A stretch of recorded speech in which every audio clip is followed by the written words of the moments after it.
1 year ago, how long it seems now, on July the 31st, 2018, I included this warning in Exchange Invest Daily. Don't forget to ask your doctor if Refinitiv is right for you. Clearly, it's just the prescription for David Schwimmer in a story which dominated a big week in market structure news as the London Stock Exchange leapt towards the global Britain strategy as the UK sits on the cusp of Brexit. Welcome to the Exchange Invest Weekly. My name is Patrick L. Young.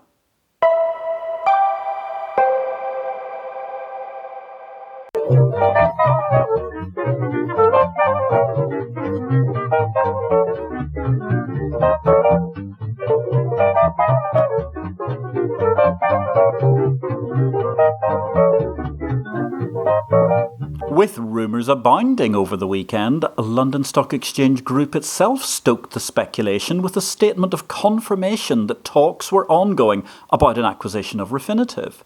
Most media missed the big point, the key pivot away from EU-centric operations and a step towards global Britain. Hat tip to Reuters. Well, they did ring me up and ask me. None other than The Economist would have ended up quoting my words without attribution before the week was out. And even the FT itself noted the global expansionary nature of the deal. But as befits the Brussels Bugle, it couldn't bring itself to actually utter anything that might be seen as less than 1,000% favourable to the Brussels bureaucracy, who remain such a key component of the subscriber income to the pink paper. Thus, the FT said the deal marked a signpost. They just couldn't bring themselves to actually spell out the signpost, which clearly says, "Get the heck out of Dodge City, Wallonia." This is a major pivot away from the EU for LSEG, as indeed Europarliamentarian and Econ Committee member Jake Pugh had also noted at the very outset of rumours about this deal. Anyway, thus went my article for the Centre for Policy Studies via their CapEx website this week. The London Stock Exchange is turning away from Europe and endorsing global Britain, went the headline. It's worth a read. Drop by capex.co when you finish this podcast. Meanwhile, back in the parish, we soon had a clutch of analysts and journalists who appear to have missed the antitrust implications of NYSE Euronext Deutsche Börse, and indeed DB1 LSE, the infamous merger of equal desperation, which failed, of course, comprehensively a year after I'd said it was doomed from the get-go. At least it seems, from the Refinitiv case, that the LSE has now learnt some of the lessons from their past ill-conceived attempt at that merger of equal desperation, as it didn't make it through antitrust under any circumstances whatsoever. On the grounds that all the bidders who couldn't buy because the antitrust landscape is clearly, putting it mildly, challenging after the clarity of the rejection of that merger of equal desperation, this sort of stuff where endlessly analysts and the media come out and suggest that more stock exchanges will merge with other stock exchanges to make bigger stock exchanges, which are completely and utterly going against what antitrust wants to see, actually makes me wonder if unbundling is really the crux of the paying for stock analysis crisis.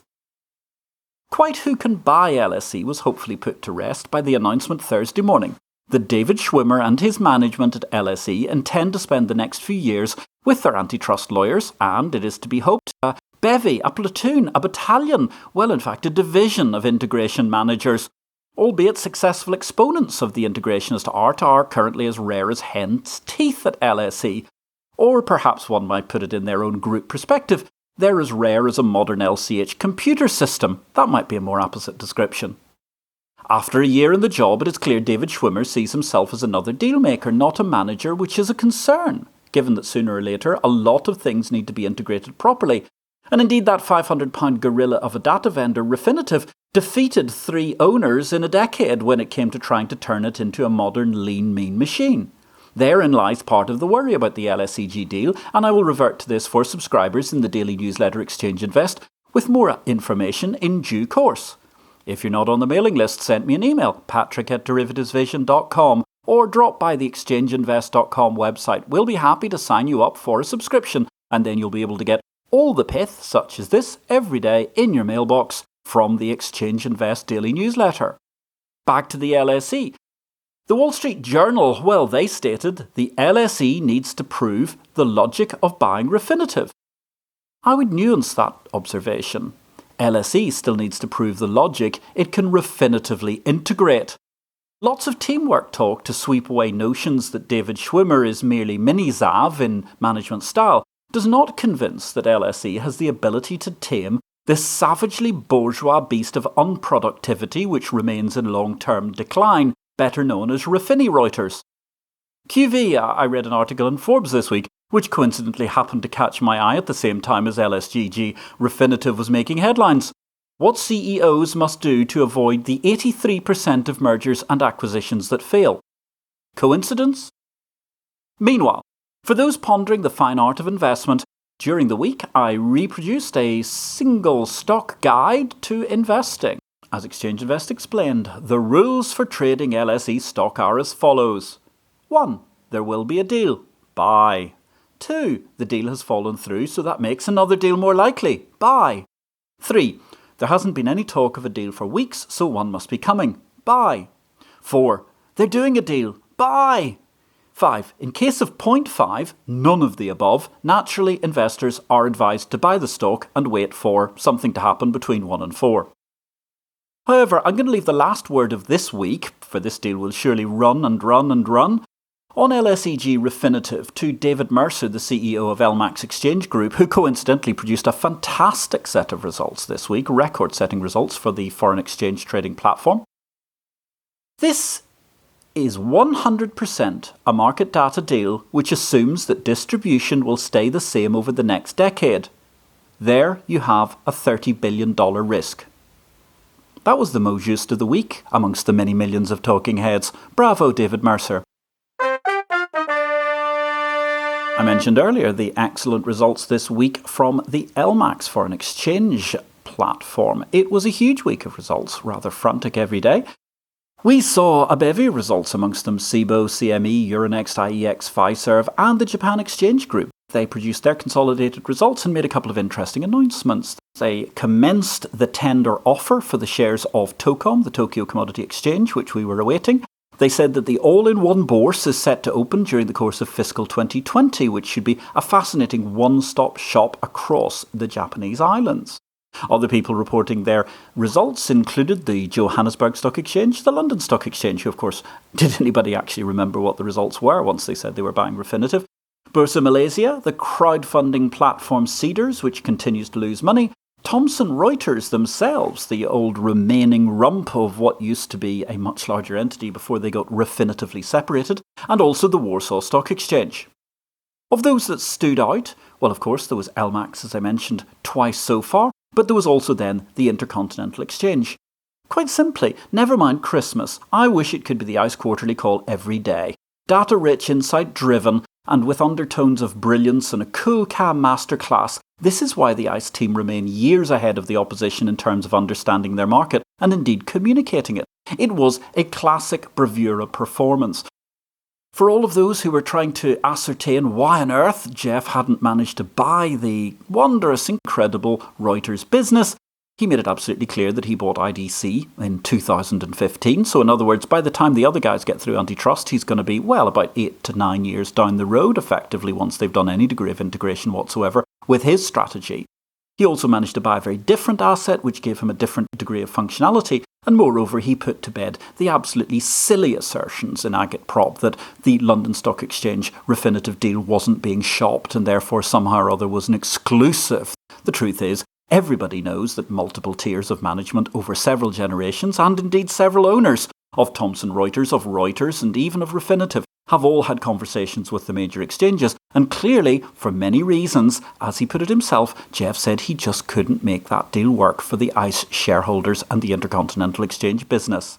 Anyway, if you haven't, even better than this podcast by a country mile, drop by the investor relations site of the Intercontinental Exchange and listen to the One Quarterly Results Review that is simply essential listening in the parish.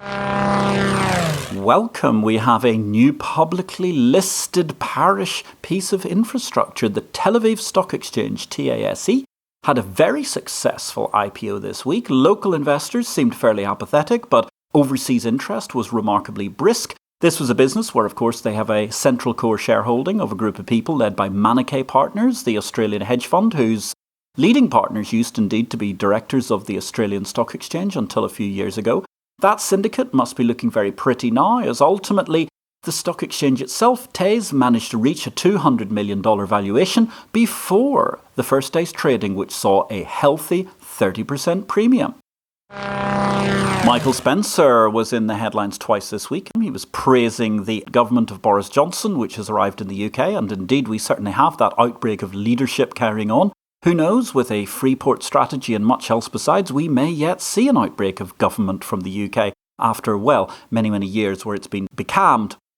At the same time, Spencer launched a very, very appropriate attack. He was attacking politically motivated regulators and was thinking clearly about the UK, where, of course, the IBOR crisis saw his company, ICAP, managing to win last week, even though Michael Spencer has no longer any involvement with it. But finally, logic and justice prevailed, where they managed to overthrow previous, rather dogmatic opinions where they'd sought to stitch up the brokerage company in the midst of the IBOR crisis. As you may have recalled, we were talking about how the banks variously folded almost instantly when they were accused of anything, and the gritty brokerage company that became TP ICAP fought on and cleared its name and avoided any possible fines.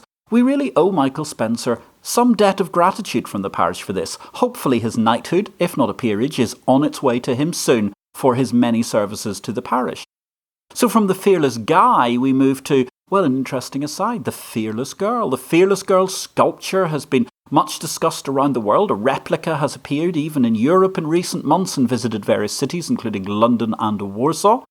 Well, a lone artist from Delaware who says she's the sole owner of the copyright to Fearless Girl, Kristen Visbal, she's facing off against State Street Global, who actually own the statue outright, because State Street seem to be blocking use of the figure and the image by Ms. Visbal, the artist. Fearless Girl meets large, blundering stock exchange organisation in the back office, who also happen to be some form of bank.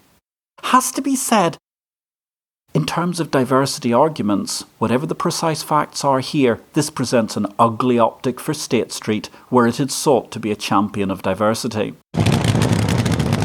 In People News, we began with the tragic case of the CEO of First Derivatives, Brian Conlon, who several months ago had announced, actually in late May, that he was suffering from cancer, but he intended to stay in situ while he beat the disease off. Tragically, the disease beat him during the course of the last week. He had a massive send-off in Newry, the city where the First Derivatives organisation is based, with hundreds of mourners and a very, very substantial number of people already signing books of condolence. He was the CEO who, as part of a key team, built a unique financial data business from a remarkably off-the-beaten-track market town close to the border in Northern Ireland with the Irish Republic. Elsewhere, South African Bourse CEO Nicky Newton-King is going to retire after 8 years running the Johannesburg Stock Exchange. I suppose it was always a challenge to be the anointed successor to the, well, fabulously Marmite, but in many ways highly effective Russell Loubser who came before her. Nicky Newton-King achieved various things. Perhaps she achieved more as part of the Loubser team than in her own stead as CEO.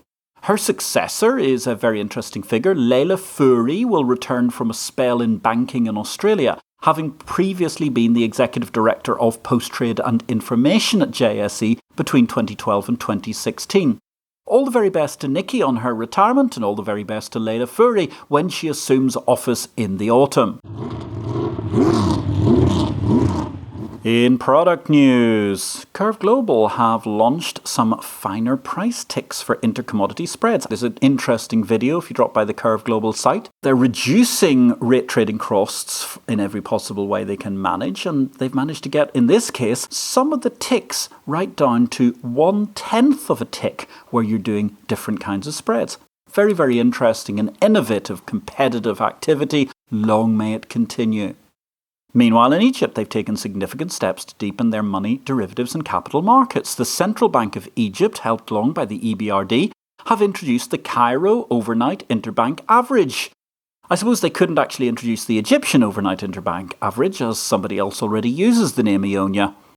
On the other hand, of course, perhaps Cairo can manage to deploy the Ionia title, depending on how long the euro lasts. Of course, the one issue that we now have is this new CONIA acronym, I think presumably has to be, well, pronounced carefully. I would call that CONIA, on the grounds that if we don't call it CONIA and pronounce it absolutely brutally with shorter space, then it sounds like something much, much, much worse than anything IBOR ever brought upon us. Over at Intercontinental Exchange, they've launched 9 further marine fuel contracts in advance of IMO 2020. Actually, there was a stunning diagram, very, very simple, about the nature of oil and gas trading in the Intercontinental Exchange results. I think it was slide number 9 off the top of my head. Worth looking at so that you can better understand how the world of oil and gas has changed over the course of the last 5, 10 or indeed 20 years.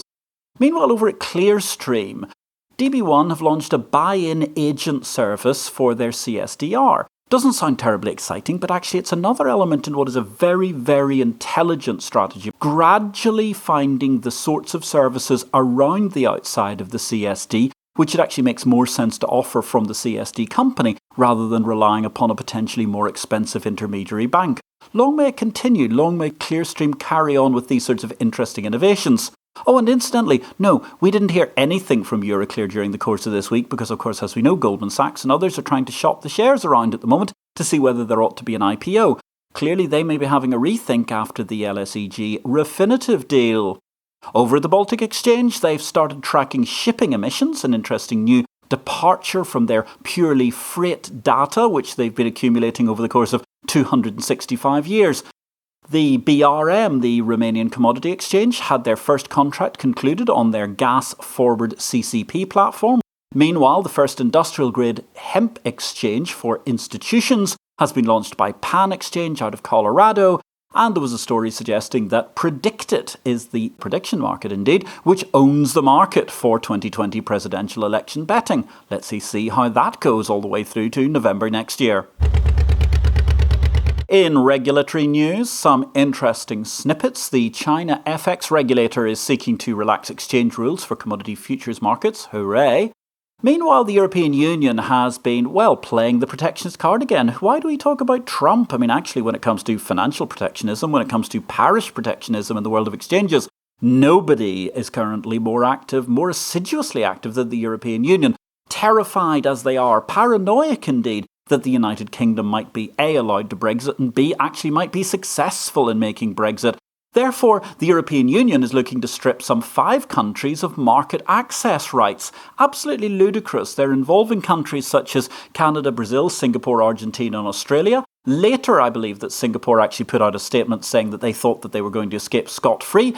But this is truly an utterly pathetic piece of protectionism. It denotes the Brexit derangement syndrome, which has come from London right across various UK cities and is at epidemic levels in Brussels. It is completely and utterly daft for the European Union to be cutting off its nose to spite its face by being so anti-trade in every possible way. And ultimately, the Euro and the Eurozone and the EU27 will be the losers in this sort of strategy. And indeed, actually, as fast as the EU were trying to signal tighter financial market access after Brexit to all of these countries, therefore presumably throwing them into the arms of the UK to manage to make wondrous large free trade deals at the first possible opportunity once Brexit has arisen, there was also this rather entertaining story about the Swiss exchange. The Swiss exchange has had one of the most marvellous months in its history. Why? Not because the Swiss exchange did anything differently, you understand, but actually because, of course, as we know, from the 1st of July, the European Union blocked Swiss stock trading from taking place anywhere across the European Union. Net result, fabulous victory to the Swiss exchange, and indeed a huge undermining of actually the European Union's best initiative in financial markets, the original MiFID. The International Swaps and Derivatives Association, ISDA, have selected Bloomberg as the fallback adjustment vendor. That was the biggest story in technology this week. Congratulations. Well, it was an excellent move by ISDA and indeed great for Jonathan Seymour and his colleagues at Bloomberg to secure the deal. In terms of securing deals, there was an interesting story about deals that haven't been happening. ION, the rather private, some might say somewhat secretive, Dublin-headquartered vendor, which has various different vendor assets across the parish on its books, they've been having difficulty managing to go to the public market to fund their purchase of Accurus this year. Twice, in fact, they were unable to secure leveraged loans in the broadly syndicated loan market, and they're now looking around for private financing. Interesting to see if that story develops further. And just before I go, it's great when a micro action works out. A while back, Josh King at ICE asked if I could think of anybody who might be a useful guest on the ICE podcast. I had no hesitation in endorsing Mrs. Young's suggestion of the brilliant Cindy Gallop. That podcast isn't about the parish, but it's worth listening to some thoughts on a much bigger tableau than just bourses. Inside the Ice House featuring Cindy Gallop is a terrific interview elegantly compared by the Ice's Teresa De Luca. Thanks for listening to the Exchange Invest Weekly. I will be back next week. My name is Patrick L. Young. If you can't wait until the next weekend, don't forget you could be reading Exchange Invest daily. Exchange Invest, $200 per user year. I would be happy to welcome you as a subscriber anywhere in the world.